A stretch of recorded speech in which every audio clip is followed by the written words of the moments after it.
What is going on, guys? Matt Downs with Daily Grind Fantasy Sports here to give you the edge for this NBA 9-game slate on DraftKings. Cannot wait to break it down. Last night was insane. We had a lot of slate-breaking injury news right before lock. Obviously, we pivoted to some chalk, and the chalk completely flopped last night. So if you played GPPs, you should have done very well. If you played cash games, you should have flopped and you should have sucked. Luckily, here at Daily Grind Fantasy, we play everything, and we take advantage of the ownership and bigger GPPs, and not so much in the smaller ones or cash games. So let's go over some of our Discord success. Again, all of our members are on DG Fantasy here in the Discord chat. So these are paid members. Let's see what happened. We had Elite, who always plays contrarian, even ended up with Chris Paul in his lineup, under 10% owned. Also filled in with some of the chalk here. Mikhailou was the big bust last night. Same thing with THT. I had both of those guys in my single entry lineup, which I'll show you here in a second. Alec Burks was also one of my plays. His lineup was actually very similar, just a couple pieces different here for Elite. A great job. It looks like he won $915 here. One of our longtime coaches, and always posts his core to our DG Fantasy webpage. Also had another close takedown here. He's been on fire. Tebow has been. Looks like he also has a very chalky lineup with THT. It looks like THT was the only guy, 93% owned. That is insane. He must have been in a very small GPP there. We also had some more success. A 6th place finish here, $125. Did very well according to the rest of the slate. I mean, 286 points was actually very, very good last night. And 299 point. Looks like this was a probably a dime contest or 25-cent contest, because he ended up with 299 and only won 75 cents there. But nonetheless, fantastic job there and overall upside. And we had some more close takedowns. $25 turned into 55. And this was my screenshot here. Turned $40 into 70. And I had an MME 20 max. This was out of like 31,000 people. I thought last night was a great MME night, and unfortunately it wasn't, because I had a piece of the chalk in every single one of my lineups. We will recap that here in just a second. And some more success. We won't go all the way down, but let's go ahead and go over my approach to last night. Last night I didn't play any double ups. You guys saw that double up in my contest, but I honestly forgot about it because it was one of those contests I reserved. So it ended up being a contrarian double up. That was actually my mistake. No, I'm not perfect. But these were my GPP lineups that I did play. So I played in a 431 person GPP. If I go back to the screenshot, whatever, it was about 400 people big. So I knew I had to get a little bit contrarian. This was my lineup here. Finished 52nd out of 437 people.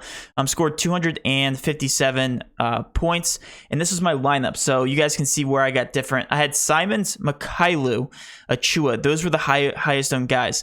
And I was messing around with my build probably about 20 minutes before lock. Like, I consistently was messing around with it.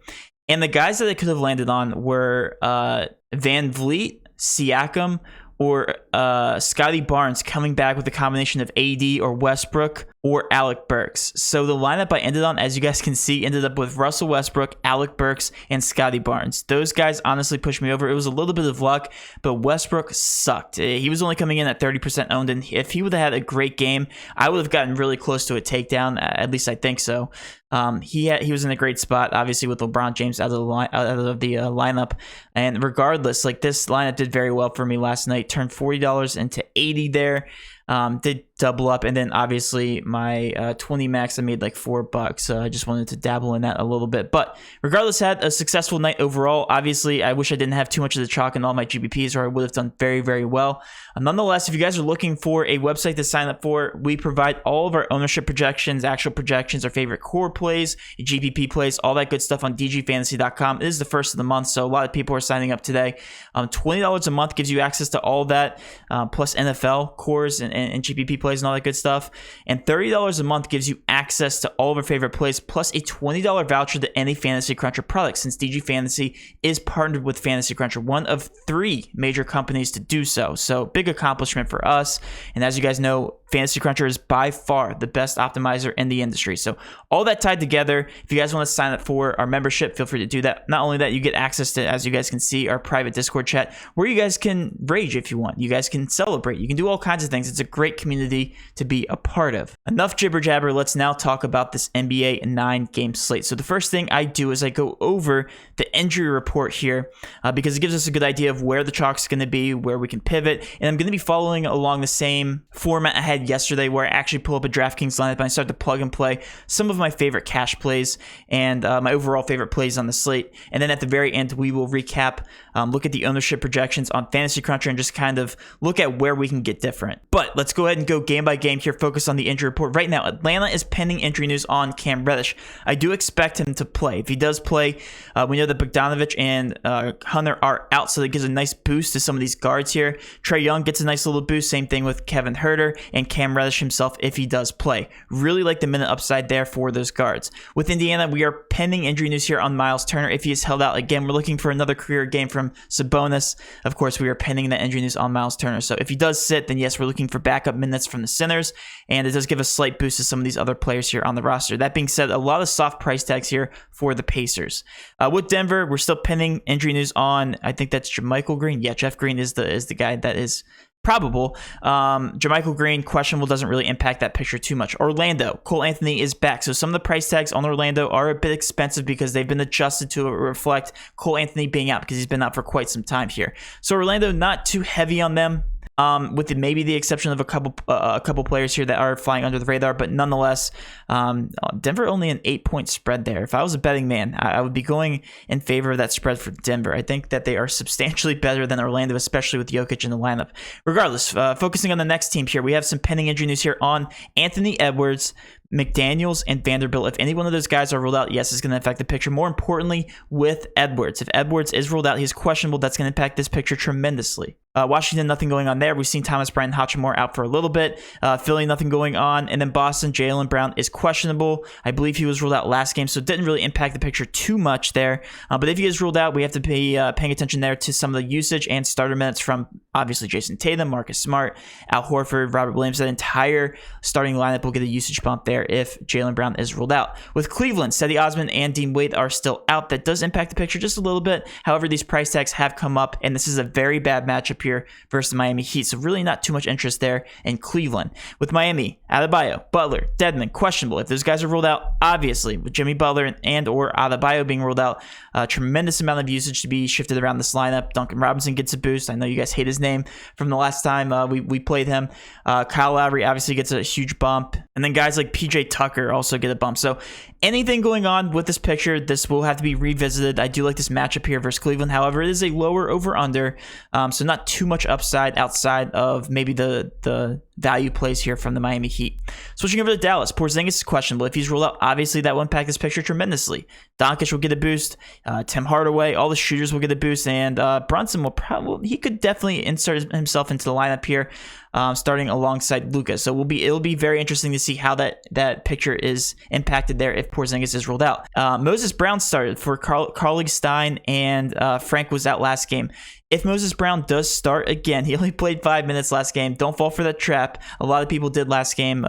Once he was announced starting, a lot of people pivoted to him. He only played 5 minutes. So again, that is one thing to consider there if Moses Brown does start again. With the Pelicans, nothing really going on there. These two have been out for a while, but they do have some soft price tags, so I will be visiting that picture here in a little bit. With Charlotte, we have Mason Plumlee ruled out. Nick Richards did start, but didn't play too many minutes. Only played about 11. So another noteworthy thing there. Not really too much going on there. With Milwaukee, same exact injury report that we've seen. However, one noteworthy thing to note about this game is that this is the highest over-under on the slate by far, a 231. One of the higher over-unders we've seen here to start the season. And then with Houston, we still have Augustine, Jalen Green, and John Wall out for these guys. The minutes and usage have been impacted, and I want to talk about a couple of these players that are flying under the radar. I do have some interest here in the Houston Rockets. With OKC, we have Muscala. He is questionable. Derek Favors, Kenrich Williams, they are officially ruled out, so that will impact the minutes there with the small forwards and power forwards. Same thing with the centers. So a little bit of attention to be paid to there with the OKC. I was about to call them the Warriors. That wouldn't be right. That is the Thunder. And then last but not least, we have the Sacramento Kings and the Clippers. Bagley, Barnes, Harkless are questionable. These guys are going to be late swap priority list guys probably for DGFantasy.com. And if any one of these guys are ruled out, I can guarantee you right now these guys are going to be fantastic plays because we've been seeing guys like Matu getting a ton of run. Davion Mitchell's been getting 25 plus minutes. So gotta love the value there. We will talk about them in a little bit. And then with the Clippers, last but not least, nothing really going on there. However, they do have some soft price tags, and it is a pace-up spot here for the Clippers. So I do have some interest there. All right, now let's go with what we know and go over the lineup construction part of the video. This is a new format for me, and you guys have been enjoying it, so let's now focus on how I'm going to construct a lineup, and we're going to be going game by game, talking about each one of these plays and going with what we know here with the injury report as of right now. All right, let's start with this Minnesota-Washington game, and we're going to be going over all the players here on the Minnesota side, and obviously this is pending some pretty crucial information. Anthony Edwards, if he's ruled out, there's a ton of great plays there, McDaniels and Vanderbilt, but other than that, really not too much interest. The only guy that I really want to talk about, I have to find the tab here, is going to be Karl Anthony Towns. He obviously has a fantastic matchup, but this guy's been underperforming this entire season. So, there's no reason for him not to do well. The last good matchup that he's had here, I guess you can go back to Charlotte. He got 43.75 points. The Pelicans against Joe Val, 48. So right around value. And then the Spurs at 51. So any game that he's had a good matchup, like, he's done okay. The only thing I really hesitate on is Karl Anthony Towns' usage. Like, with Anthony Edwards, and also D'Lo, they take a ton of shot opportunities here from Karl Anthony Towns. So at $9,500, really the only guy I'm considering. Obviously, we're pending the injury news here from Anthony Edwards, but as you can see, the price tags are pretty expensive for a majority of these guys here, even without Pat Bev.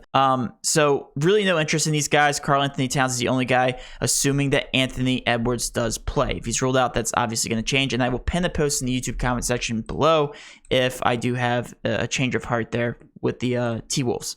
With Washington, really nothing going on here. Honestly, not too much interest. The price tags are pretty much adjusted. The only guy that really stands out to me, and then just with the minute upside, is going to be Kyle Kuzma and also Spencer Dinwiddie. They're obviously playing 30-plus minutes, and at a 6K and 6.2K price tag, makes sense. They're both close to a fantasy point per minute player, so just for GPPs here, obviously have a decent matchup. But outside of those guys, really not too much interest. I have a lot more interest in this Atlanta team, even if Cam Reddish does play, and more specifically with him, like I mentioned earlier. $3,400, I'm going to assume he's going to play because he's honestly one of my favorite overall plays just on the slate as of right now. If he does play, he's going to be seeing close to 30 minutes, $3,400, averaging 0.91 fantasy points per minute.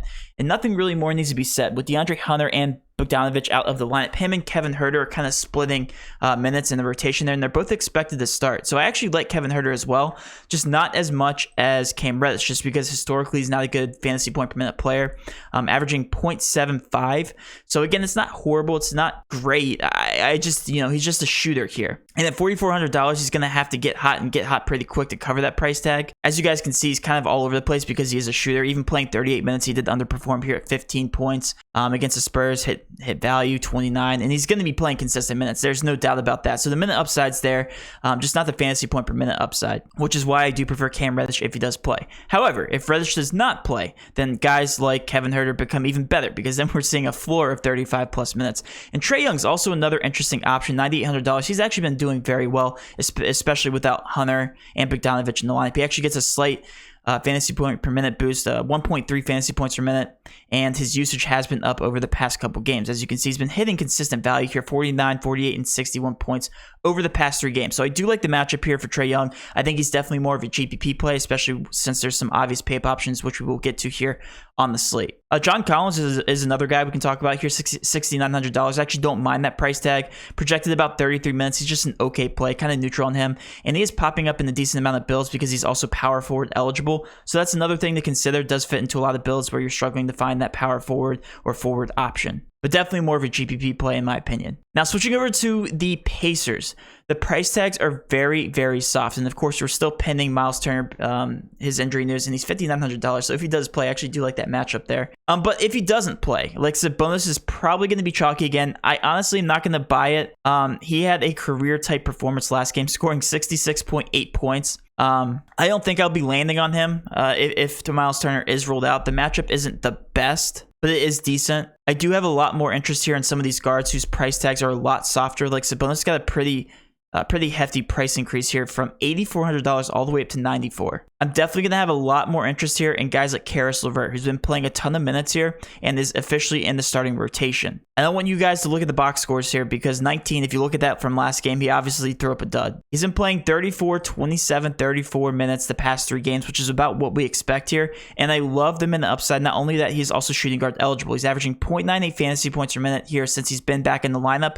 And I do like him here to start your lineup. Another guy I really like is Chris Duarte. Obviously, they are still without a couple guys in their lineup, Justin Holiday and Warren, who do give these guys some solidified minutes. Now, Duarte's minutes aren't as secure as Levert, because Levert is, as of right now, one of the better players here in this lineup. Now, we also know Chris Duarte is more of a defensive player here. He's only averaging about 0.78 fantasy points per minute here, but I do think he's a necessity, at least in cash, because at 4K, he's still projected about 29 to 30 minutes. So really like him. I obviously like him as another core piece here. I think you can also fit him into your lineup. He provides a lot of salary relief, starter minutes here, and Karis LeVert and also Duarte are pretty chalky. Trying not to ruin too much for you guys because we'll save that for the end of the video. But I do like Karis LeVert and Duarte. They are very soft in terms of the price tag. Now, if Miles Turner is ruled out, then we do have to pay attention to Sabonis' ownership, but I'm just not buying it as of right now. Switching over to the Denver Nuggets, there's really only one guy I want to talk about in this lineup, and that is Jokic himself. He looked phenomenal in his first game back, obviously dealing with that wrist injury that was holding him out for 3-4 games. I think it was a little bit more than that. Regardless, looked like he was unaffected by it. Did fantastic against Bam, who historically is a decent defensive center. So really like him again. I think he's one of the more obvious pay-up options on the slate. I'm going to go ahead and include him as of right now here versus Orlando because that's an even better matchup for Jokic. Now, there's another option I want to talk about a little bit later on in the slate in terms of pay-up. It's going to be interesting. Your build's going to land on one or the other of Jokic or the other person. But right now, Jokic, I think, is the safer option here. I'm going to include him at an 11.8 price tag, but I definitely don't mind the other option. Hopefully, I can get both of them into my lineup. Could be a stud and dud type of night. But yeah, these other options are still coming back down from Earth, or to Earth, rather. Coming back down from the moon, I guess, down to Earth. I don't know. Their price tags are just a little bit too much here. $7,300 for Barton, Aaron Gordon, $6,700. Morris, $53. Yeah, all these price tags are a little bit too insane for me. Now, switching over to Orlando, the price tags are actually pretty intriguing. So Cole Anthony's first game back, historically a 1.2 fantasy point per minute player since he has been on this Orlando Magic team. And I actually don't mind him for GPPs. Comes out to about a 5.3 point per dollar value once I did my calculations.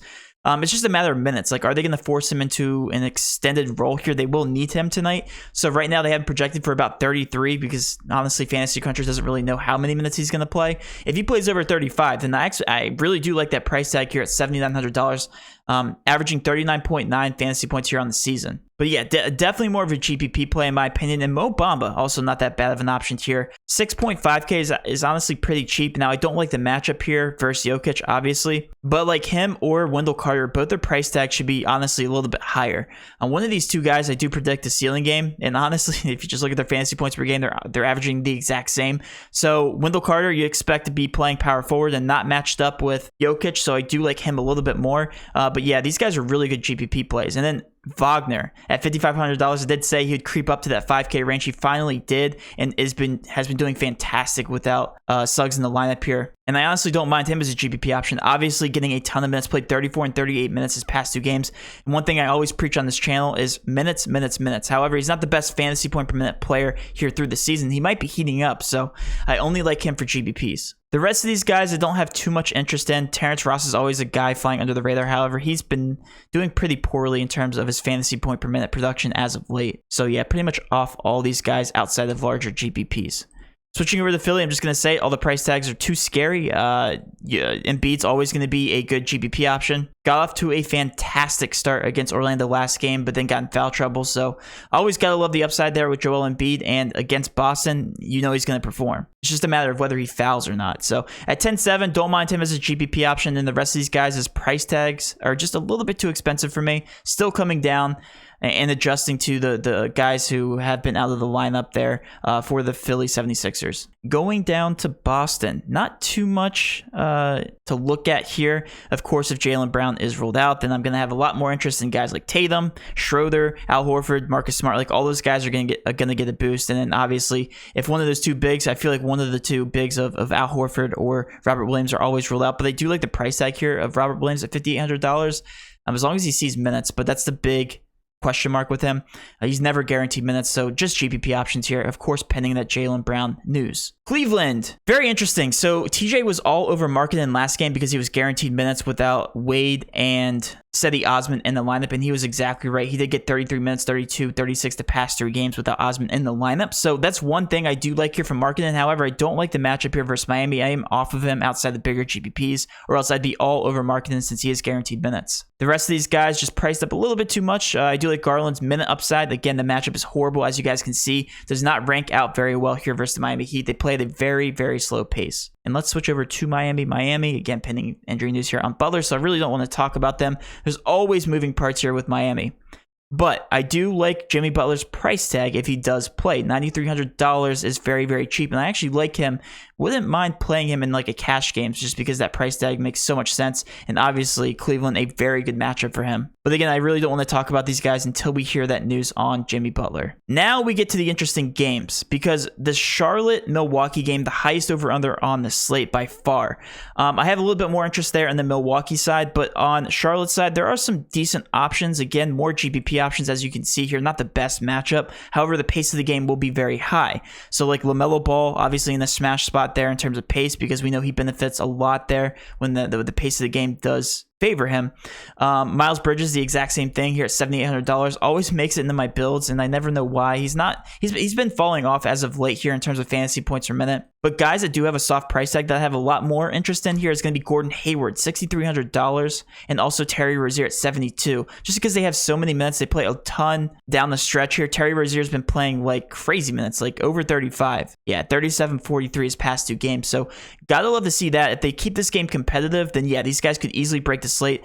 I do like the price tags on Rozier, Hayward, and another guy that's been flying under the radar, especially without Plumlee and Martin in the lineup, has been Oubre. Oubre's been playing over 30 minutes the past 2 games, and at $5,400, he's actually my favorite overall play here from the Charlotte Hornets. He won't carry any ownership, and he always flies under the radar, but he's been shooting a lot. 8 for 17 last game, 8 for 19 the game before that, and playing 32 and 36 minutes back-to-back.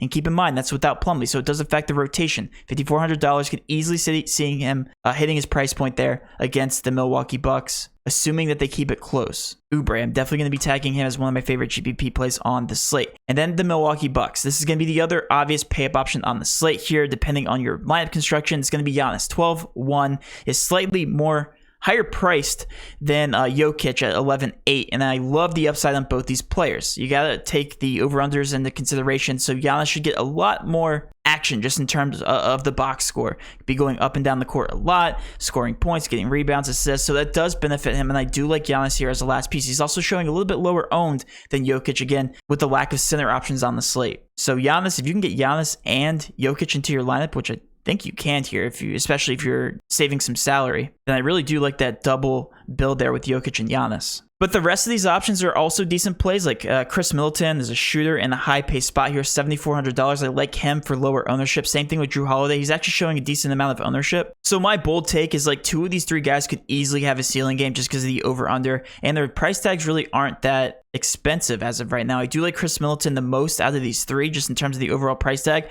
but like Drew Holiday could easily hit his price point. He just hasn't been playing as many minutes as Chris Middleton and Giannis. And going down the list here, Bobby Portis is $6,800. Nobody's going to be touching that, so I love that for decent leverage. And then Grayson Allen at $4,400 has been playing starter minutes over 30 minutes, and he's been averaging close to 0.8 fantasy points per minute. So gotta love shooters and pace of spots. I love all these Bucks. I just don't think I love them enough to lock into my cash build just based on the other soft price tags here around the slate. But I do think in GPPs, you're going to need some part of this game, whether it's Kelly Oubre on the other side, Hayward, Giannis, Chris Middleton, or Drew Holiday. And I can bet you right now in my GPPs, I will be exposing myself a lot to this game. Now, moving over to the Houston Rockets, this is where it starts to get interesting. In my initial first look, like the first thing I do when I wake up is start to build my lineups, I really was all over Kevin Porter Jr., and I still really like him. $7,400. This guy just plays a lot. So if we take a look at his usage rate here without Augustine, John Wall, and Jalen Green on the court, he's averaging 1.13 fantasy points per minute and has the highest usage rate on the team by 4% next to Christian Wood, which is another guy that I like. I prefer Kevin Porter Jr. because he always has the ball in his hands and he's always utilizing his skill set.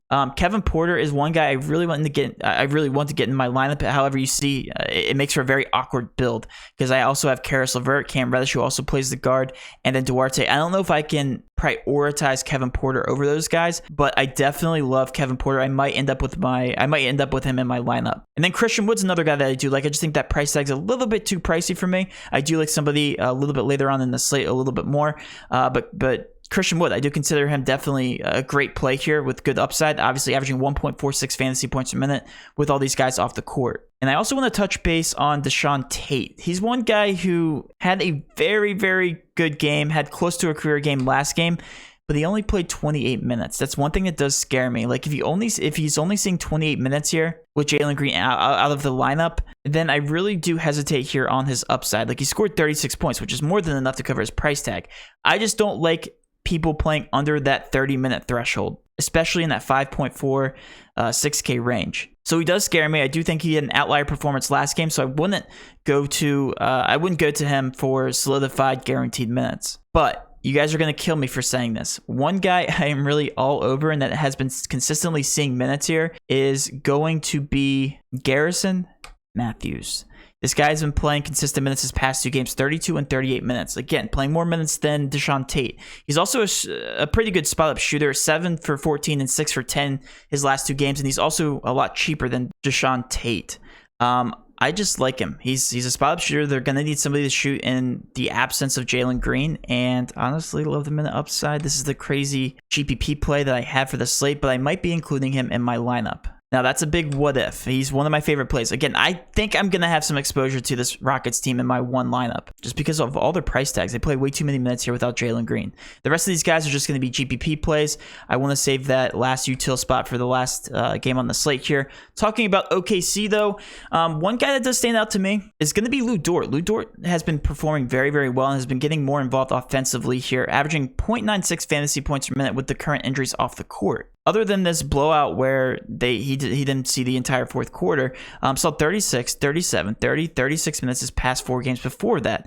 Gotta love the minute upside here with Lu Dort. And it's obviously a good matchup at $5,600. And he's also small forward eligible, so it makes it very easy for lineup construction. I think I'm going to be including him in my lineup. There's a lot of good mid-range options, but right now, that's going to be my solidified player here. And this will definitely change by the time of lock. SGA sucks, $8,300 fantasy points per minute. He's averaging under 1. I don't even know why people play him anymore. Josh Giddey is an intriguing option, though, at $6,600. They get the price bump. And obviously with SGA back in the line, don't have as much interest, but I do like his upside overall because he still plays a ton of minutes. Just Lu Dort's cheaper. That's just what it comes down to. And he also plays more minutes, so gotta love that. Baisley, Robinson, those are some GPP plays, but I also wouldn't take them out of the player pool. I do have some interest in them as well. They're just not good historically in terms of fantasy points per minute. And now switching over to Dallas, we're obviously pinning this injury news here with Porzingis, and I'm gonna just not talk about them until we get that injury news because as of right now, don't really have too much interest. I think Luka Doncic is a little bit too expensive, 11.6, especially when comparing him to Giannis, who's in the highest over-under, and also Jokic, who's obviously the safer option, just has a higher floor. So I'm just not going to talk about them as of right now. And then with the Pelicans, I actually do have some interest here. Joe Val at $9,200 has a fantastic matchup because they just don't have a center right now. Moses Brown, I think, is going to be their center for 11 minutes. So $9,200, gotta love him for GPPs. And then the next 2 guys I'm going to be talking about here have such soft price tags. Brandon Ingram at $7,500 and then Josh Hart at $55. Josh Hart was a core piece for me earlier this morning, and it makes sense. He's still playing great minutes. He's still averaging just about a fantasy point per minute at $5,500. So, when you do the math there, he's close to 32, 33 fantasy points, and he's only $5,500. The matchup is good. Love him.